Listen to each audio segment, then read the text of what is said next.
नमस्कार मित्रांनो, मला आज एडिसन बद्दल बोलायचं आहे. एडिसन हा लहानपणी असा विद्यार्थी होता की त्याच्या शाळेमधून टीचरनं हा विद्यार्थी सक्सेसफुल होणार नाही म्हणून त्याला शाळेतून काढलं होतं.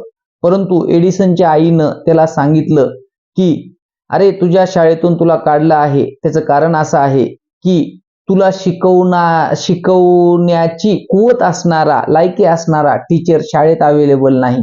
असं बूस्ट करून एडिसनला उभा केलं आणि तो एडिसन त्याने बल्बाचा शोध लावला.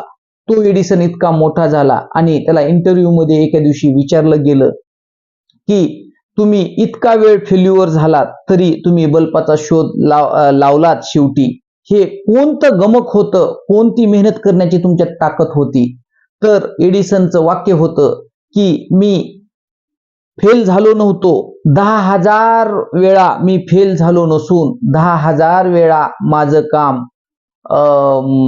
सक्सेसफुल होणार नसणाऱ्या त्या पद्धती होत्या.